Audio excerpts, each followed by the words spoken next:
Hello, everyone. Happy Whinypaluza Wednesday. No need to whine, it's Whinypaluza Wednesday. Grab some wine and join us on Whinypaluza Wednesday with the Greene Family. We've got love, we've got laughs, and all the light. So tune in every Wednesday night. Okay, Additional lyrics from Ella. so you read my mind because I was just going to ask you if you knew the line that she wrote. I had her send it to me. Did she write it? Yes. Ella, I love it. So our high schooler may have retired. Was this an official notification? I did not get one. Well, when she feels up to it, she's welcome to join in, but Yes. she does not feel up to it. The early mornings Yes.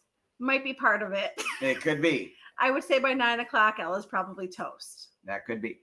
I would say by 9 o'clock, you and I are toast. That is for sure. But we're doing it anyway. The show must go on. I don't know what's up with my eyes are toast at 9 o'clock at night. I am really impressed with us for being awake. Yes. And doing this. Yes. So your eyes are done? Yeah, it's like I can't look at the screen anymore. Well, you are probably on the screen the entire day at work. Yes. Yeah. So this week's topic is freeing yourself from cognitive distortions. And I don't think that I have worked this hard on a blog topic in a long time. It's impressive. Hours and hours. So hopefully if you read it, you enjoyed it. There is a blog at whinypaluza.com that you can go read. And we are going to give you, I'm sure we're going to give you some extra content as we talk about it tonight. Yes. And I think that this topic is super important. So Tayton has joined us along with some other people. Yay, Tayton made it. Tayton told me that she doesn't have to get up. Is that her? I'm awake. Yay, yes. We're both awake. I am really impressed that we're all awake. Tayton told me that she doesn't have to get up super early tomorrow. So it's a party. It's a party. It's a Whinypaluza party. So I love this topic because I love talking about the way that we think, and I'm fascinated by the way that we think, and I study people. I love the study of human behavior. It fascinates me.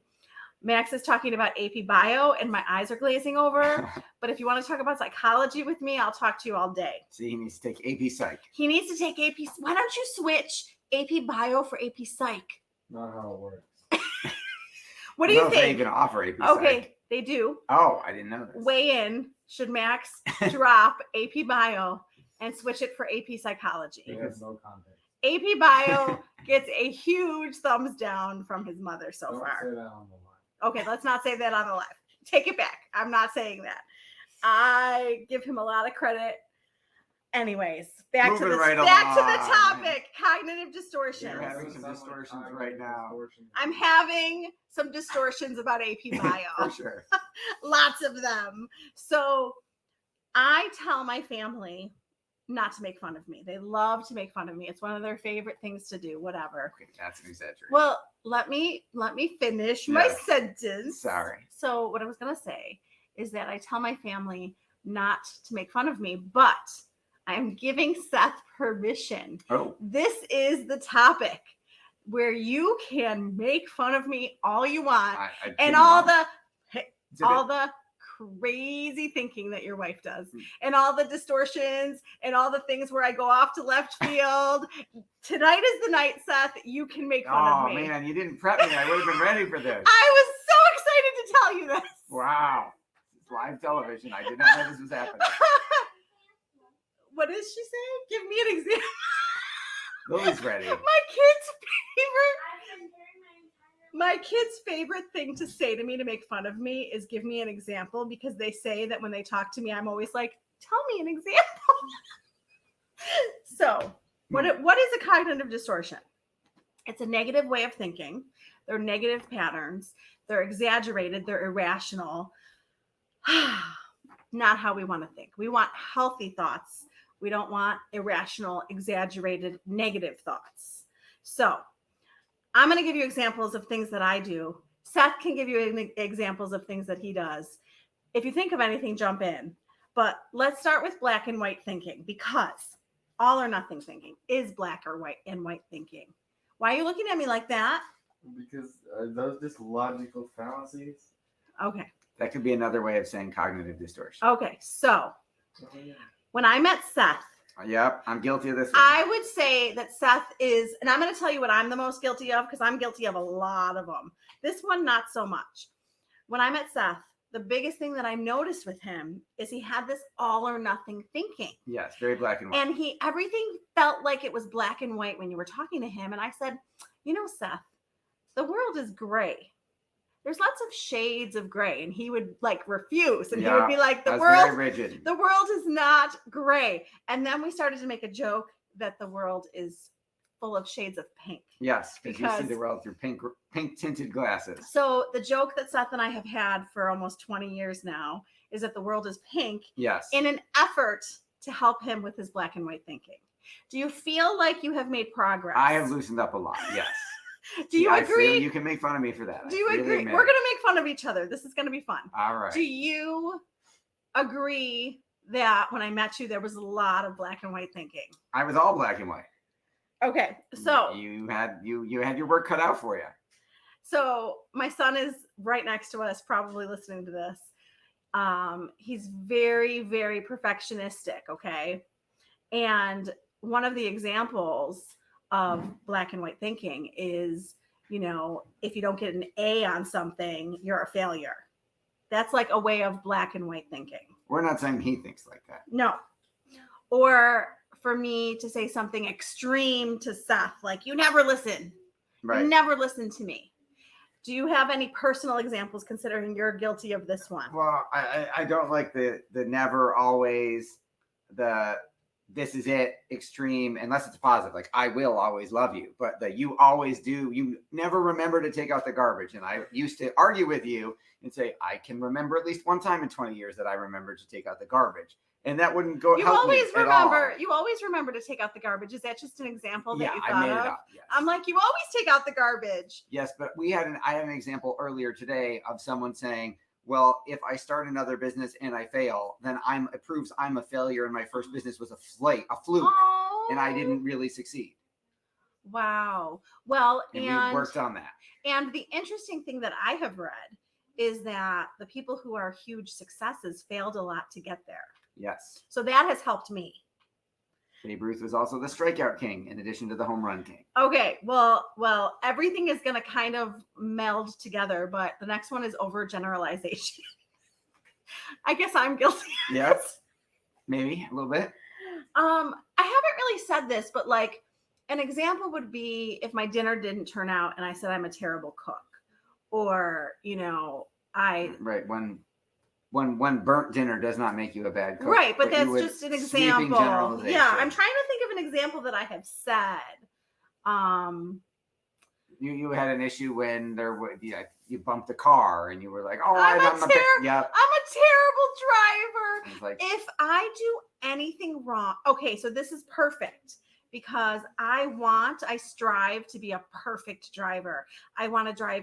I am not that person speeding. You're not going to find me speeding down Transit Road. Well, if I was speeding, it was like 54. Like, I'm not like a speeder. So I am the one who's like not annoyed that the grandma is going super slow in front of me and all the cars are passing. I would like to give her credit for changing her mentality, because when we first started dating, she used to yell at me and say, you drive like my grandma. Can you speed up? Hurry up. Let's go. And she's come a long way. Well, and I think that's because of kids. Yes, for sure. It's totally because of kids. Yes. So Does this mean you're going to be a speed demon when they're all out of the house? Nah, because I'll be. What? Nah, I don't think it took you too long to think about. I was trying to think about what I was trying to say. Okay, so I'm not speeding. I'm being super careful, and I really try to be a really good driver. And anytime I do anything wrong, I start to distort. Yes. And I go to this place of, I'm a terrible driver. I think it's because it's so important to me to be safe and be a good driver that I like go to these, I like overgeneralize. Places, yes. I go to extremes. So yes, I give myself a really hard time if there's like a slight little hiccup. Like, I forgot a couple things this morning and I was like, oh my God, you're such an idiot. I'm not an idiot. And that's not good self-talk. Right, that's terrible self-talk. I don't want to teach my kids that, and I don't deserve that. And at least we're going to talk about identifying them. At least now when I do it, I'm catching yourself. I automatically go, hey, that's not how you talk to yourself. So, mental filter. Okay. Seth will tell me 10 positive things in the day. You're beautiful. You're so sweet. You do so much. Oh, that sounds like me. I know it is wrong when I am thinking it. Yeah, like we don't want to call ourselves dumb or stupid or idiot or any of those things. So Seth will tell me like 10 wonderful things. I love you. You're wonderful. Thank you for what you're doing. He'll say one little thing. Yeah. It doesn't matter that he said. It's tiny in comparison to all the positive things I said. Like he could just like say a little tiny thing and I'm focused. I filter Some out. little tiny thing becomes a big thing. Right. And I filter out all those good things he said all day. And I focus on the one tiny little, it's a tiny little. I gotta be so careful. Don't ruin it. You're on a roll. Don't mess it up. Well, because I care so much that I want everything you say to me to be positive. But that's not realistic. I am not perfect. And you're going to have thoughts and you're Yes. going to have suggestions. What? And you're going to have, criticism in a nice way. It's going to happen. Once in a Like, while. can you not wake me up at 5:30 in the morning is his latest Which was suggestion. not criticism. It was seriously. No, but You get so defensive. But no, it's not that I'm defensive. It's that I care so much and I feel so bad that I wake you up. So can I use that line when you tell me I'm being defensive? Sure. Well, you heard that, right? Exactly. Honey, it's not that I'm defensive. It's that I care so much. Okay, how about discounting the positives? Yes. I feel like Max is guilty of that. Yes. I feel like my perfectionist is. No, if he gets a 97, he's not focused on the 97. He's like, I missed 3 points. I wonder if my dad was like that in school. I wouldn't be surprised. I have to ask him that question. He strikes me as someone who might be very demanding of himself. I remember him. I don't want to put my parents down. They're wonderful parents. Yes. I just remember him joking with me about the 98, like, where are the other 2 points? And he was joking with me. But you see that I remember. Yeah, and there's some truth to that. But no, he was totally joking. He was so happy with the 98. Then you don't say anything in my book. I think he thinks, people think they're funny.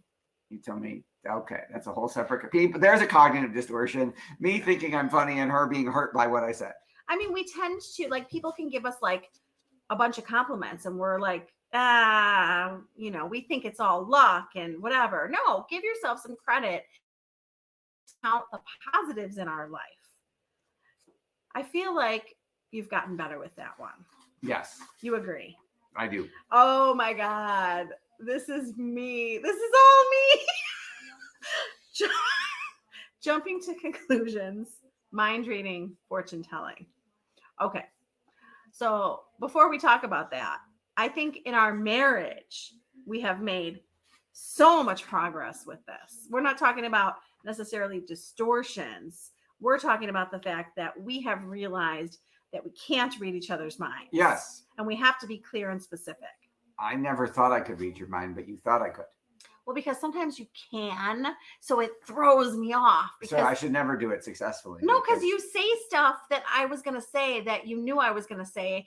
And then it's like I have to tell myself, like, don't expect that. Right, because you would then go off to the races and think you should do that every time. Okay, so now let's talk about it in terms of distortions. Yes. So I think I used to do this a lot. And the only reason why this stuff has changed is because I learned about it and became aware of it.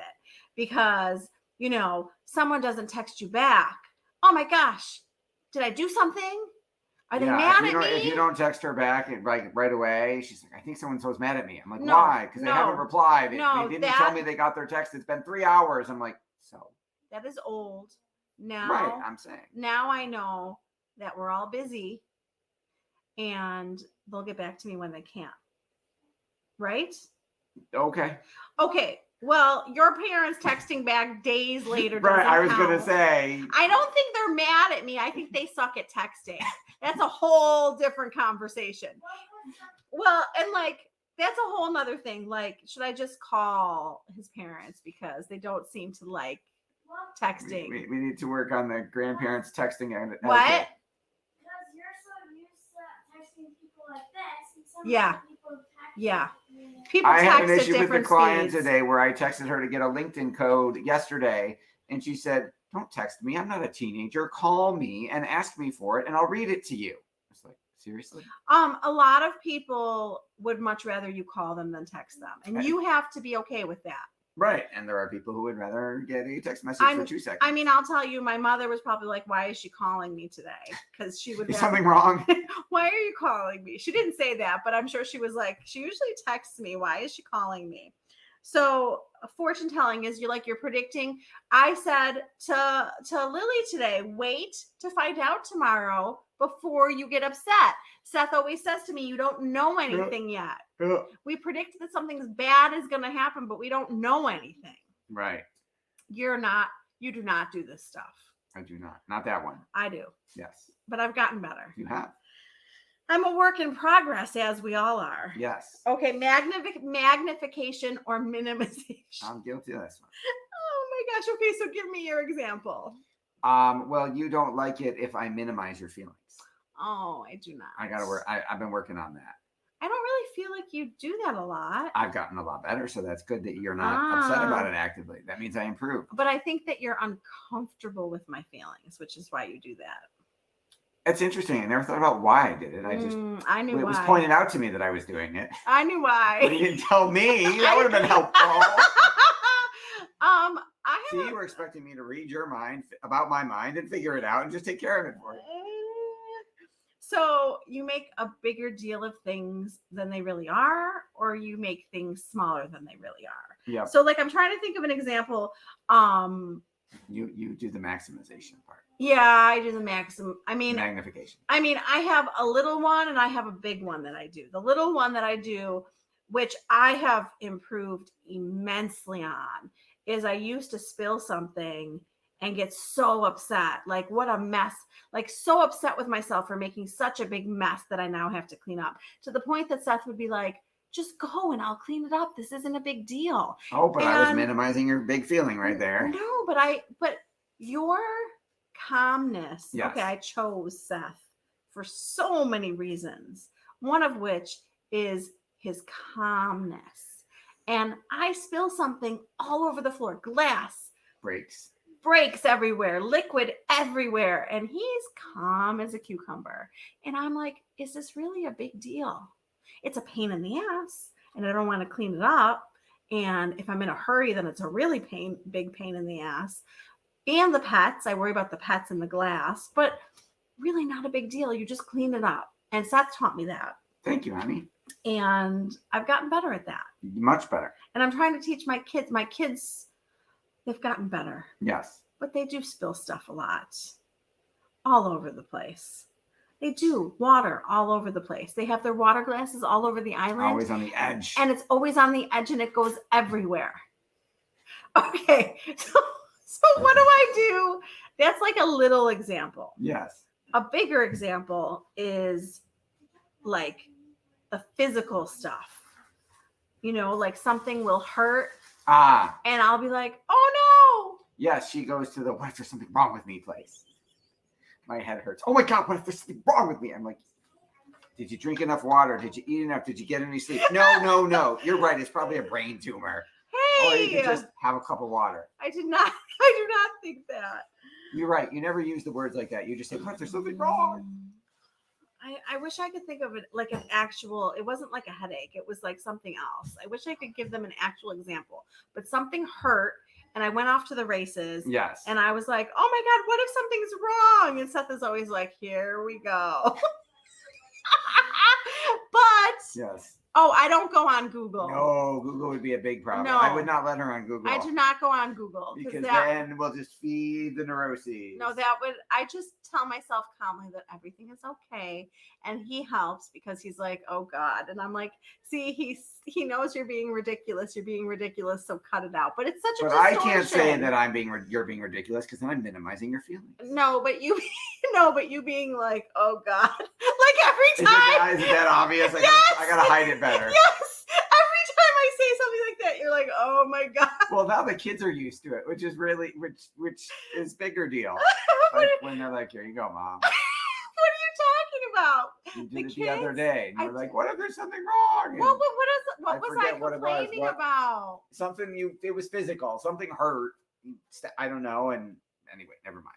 I wish I could remember. There might have been a child that poked fun at you. I am not the only mom who does this. I have heard other moms tell me that they do this to the extreme. Well, at least you're not a hypochondriac, right? You're not calling the doctor every time. We're not going to the emergency room because you stubbed your toe. No, I usually say, what if something's wrong?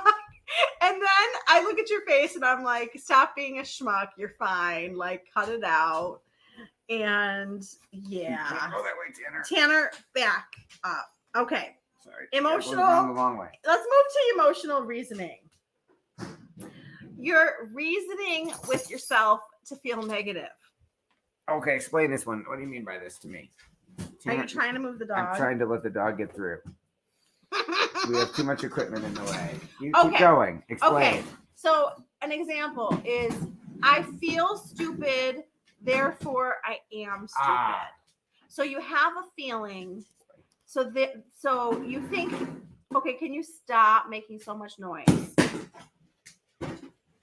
No. If you saw what was going on right now, this is real life, people. This Yes. is real life.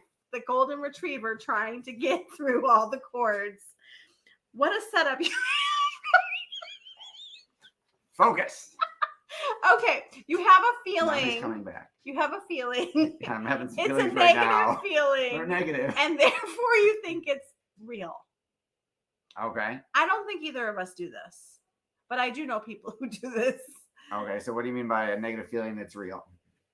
I said you have a negative feeling, so Yes. you think that you have the thought that you're stupid. Oh, got it. I missed Okay. that part. I was distracted. I'm sorry. Or do I have another example? I'm trying to think of an example. Oh, I guess I do this. I'm overwhelmed, so I can't do this. I had this thought in the garage. Oh, yes, we did do this. But you know what? We have patterns. We identify the patterns and then we can change them. So I recognized it right away. We cleaned out the garage. We have Sunday. a bunch of pool stuff to fit into the garage because we're going to close the pool. We got to move stuff into the garage. So We had to clean out the garage to make room for the new stuff. thank you for finishing my sentence because I didn't have it. I So read your mind again. Seth is like busy working. I go to the garage to help him and I look around and I'm totally overwhelmed. And I was like, this is your pattern. Like you get overwhelmed and you freeze. And I have the thought, I can't do this. Overwhelmed, freeze, I can't do this. So what I could do is turn around, walk back in the house and say, forget it, I can't do it. It's too overwhelming. What I did instead was I worked on myself and I identified that anxious, overwhelmed feeling that I get. And I was like, it's okay. Seth and Lily are helping. You have help. You're not doing this alone. Step by step, you're going to get this done together. Yeah, I had two moments during that 3.5 hours where I was like, oh my God, there's so much crap in here. There's no way we're going to get this done by the Bills game, which was my imaginary deadline. And I took a deep breath and I was like, you're not doing it by yourself. You have help. And if you don't get it done by the end of the Bills game, you can do some at halftime. You can do some at the end. You'll finish it before we move pool stuff in. It'll be okay. Yeah. So you were doing the same thing because it's overwhelming. There was a lot. You don't realize how much stuff is in there until you start pulling literally every single thing out and putting it in the driveway. I was like, she needs to be able to park in the driveway sometime in the next year. And I have similar thoughts when I go in the basement. So what I say is box by box, like take Yes, it box. one box at a time. Like you don't have to do the whole basement. You don't have to do every box in one day. That would be impossible. That would be like 24 hours of work probably. Or more. Or more. So I'll just take it box by box. Yes. Right? Right. So we reason ourselves into a negative state. But you can also reason yourself into a positive state. Yes. That's What you were doing. Yes. Okay. Should statements, Seth. Yeah, you shit all over yourself. A lot of us should all over ourselves. I should be doing this. I should be this. I should be better at this. I should have been able to do that. No shoulds. Can we remove them? Yes, that'd be great. Do you should all over yourself? A little bit, but mine is mostly work stuff. Do you think that women do it more than men? For sure. You are also stereotypically more critical of yourselves than we are. Yes. Well, we shouldn't generalize, but oh, look at that. I just shouldn't. You got me. Okay, so labeling. I set you up. Labeling. I sit down on the couch, therefore I'm lazy. And I tell myself, oh my God, I hate when my friends do this. They call themselves lazy, or they call themselves stupid, or they label themselves something negative. No negatively. Oh, I hate that so much. You're the least lazy person I know. You need to be more lazy. Okay, now for the one that I'm probably most guilty of. Personalization And blame. I don't think that I blame as much as I personalize, but I've identified it. Okay, so what is personalization? Okay, you blame yourself for things that are not your fault, or you blame other people for things and you don't take any responsibility for it. Okay. Okay, so Can you give me an example?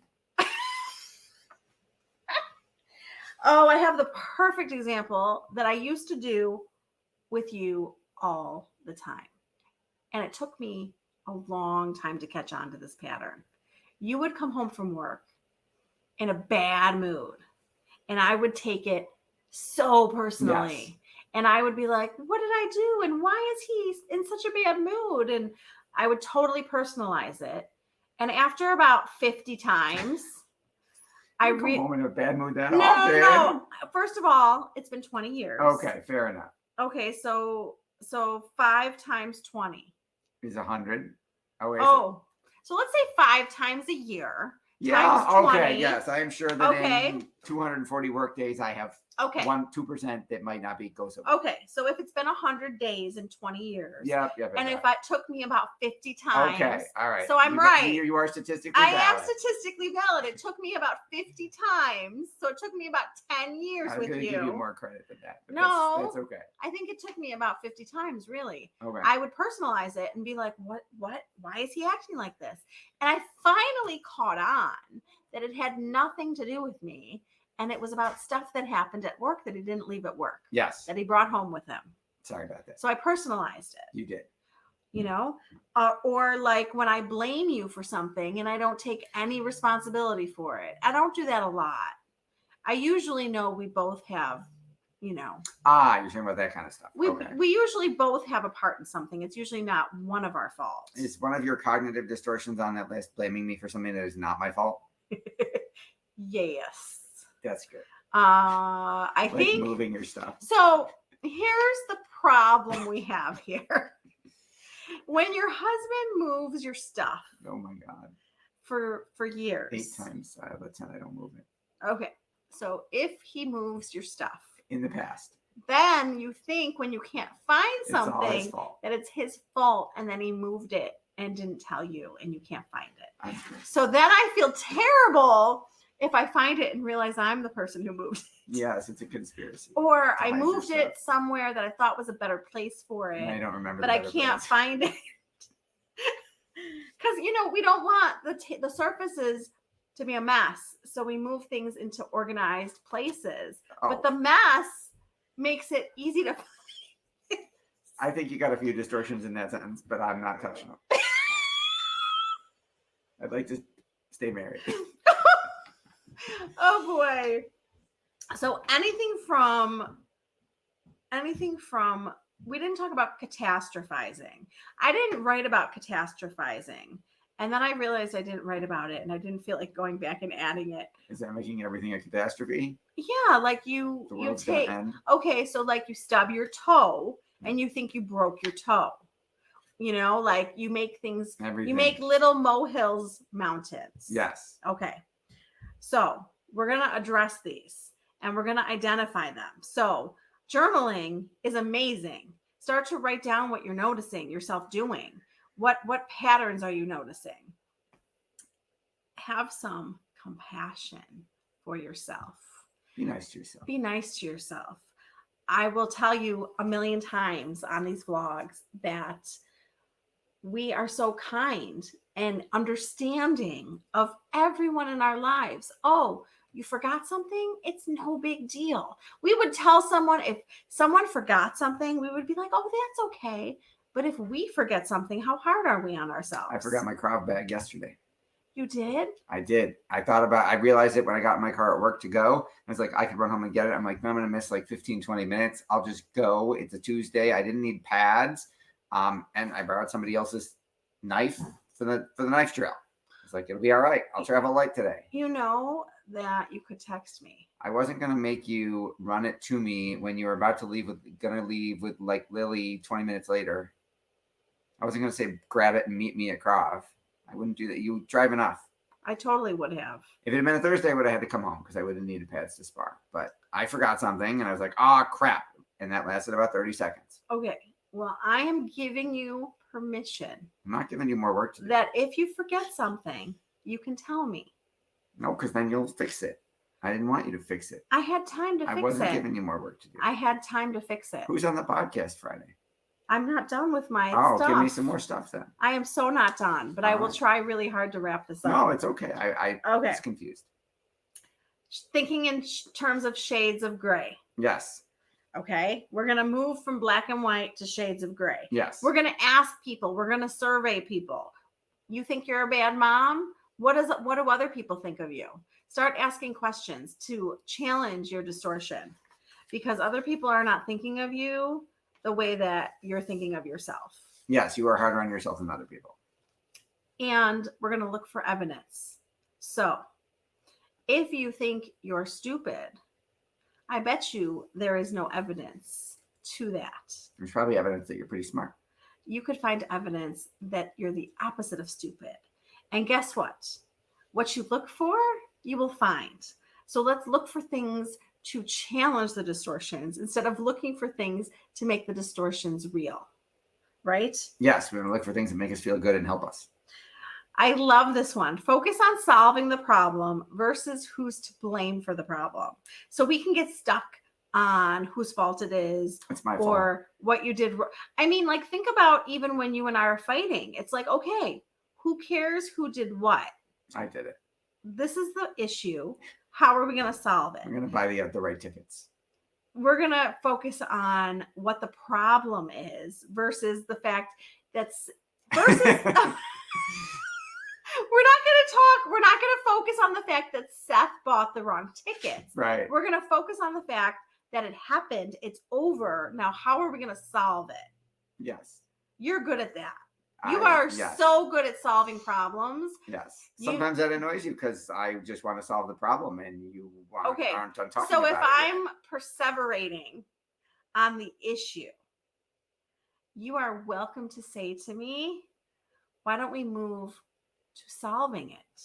And this is on and tape. that- This is recorded. and that will make you Everybody feel just better. saw you say that. I'm going to do it. I'm and gonna- You got to shift. I'm gonna say one of your favorites: transformational vocabulary. Yes. So we talked about stubbing your toe. Yes. You hurt your toe a little bit Yes. versus I hurt my toe so much and it hurts so much and it's throbbing. Yes. Like my toe hurts a little bit a wee bit of pain. versus my toe is throbbing. Oh my God, it's on fire. Or Seth and I got in a little fight. It's okay. You were a wee bit aggravated with me. I got a little upset with him. Not, I'm so mad at you. Oh my God, you were enraged. You could have killed me. You're good at this. Yes. Okay, we're going to ask ourselves questions. Is how we're thinking working for us? Is it making us feel how we want to feel? I have improved on many of these and my intentional journey to be less anxious and stressed. I am much more aware of my patterns. Do you feel like being aware of your patterns is helping you? I feel like it's helping me. Helps me. It helps you. Yes. So we're becoming aware. We're using these methods to challenge ourselves and we're replacing it. She says yes. Awesome. So when I said to myself this morning, that I was an idiot because I forgot to do something yesterday. What I could have said was, it's okay. You forgot something. Not a big deal. You'll do it right now. There you go. So I'm replacing how I'm talking to myself. Awesome. So I hope that this was helpful. I hope you took something away. I would love to hear from you of which one you think you're most guilty of, because I think that's the beginning of changing. Yes. And my advice is pick one thing to focus on. Like for me, I focused on personalization Mm-hmm. and not taking things so personally, and then using these methods to get rid of it. So you asked me who's on the podcast. I did. Friday is Leslie Cohen Rubery. Did I say that right? Rubery. And she is helping us to understand our children better. So you're going to love her. Why is that so funny? Because it was just posted in the chat for you. Well, Tayton, for the first time in a long time, I looked it up. She checked it out ahead of time. She was prepared. Tayton And so was Tayton. Tayton listens to these every week. And I'm like, Tayton, are you on here? Do you know who's on the podcast on Friday? So what I need to do is I need to put an alert on my phone at 8:30 every Wednesday. There you go. And the alert needs to say, look up who's on the podcast. Yes. So Leslie is on the podcast. She was wonderful to talk to. I loved her. So smart, so entertaining. And you're going to love her. So please listen. Please comment, rate, review, all the goodness. And I would love for you to share these with a friend. So share this with a friend. Tag a mom, you know. Who you think maybe distorts a little, and you could help them. You don't have to tell them that they distort. Just say this was helped me. Check it out. I'd love to hear what you think. Okay. So anything else, honey? Thank you for watching Whinypaluza Wednesday with the Greene Family. Thank you, everyone. Have a wonderful week. Happy Whinypaluza Wednesday. Thank you for tuning in to the Whinypaluza podcast. If you like what you heard, please be sure to subscribe so you never miss an episode. While you are there, leave a review. I love to hear your feedback. Thank you so much for listening. Until next time. This show has been produced by Market Domination, LLC. To discover how you can have your own show completely done for you and turn it into a real published book and become the authority in your marketplace, go to www.marketdominationllc.com/podcast offer. 49 Faces looked to him in triumph. Over the last 12 months, they had each taken turns and promoted his business for a week at a time, driving over $987,342 in revenue. What if you had a network of 50 centers of influence who promoted your business every week for a year? Grab your copy of the #1 Amazon best-selling book, The Ultimate Guide to Growing Your Business with a Podcast, at 33% off the Amazon price by going to ultimatepodcastbook.com. Again, that website for 33% off the Amazon price is ultimatepodcastbook.com.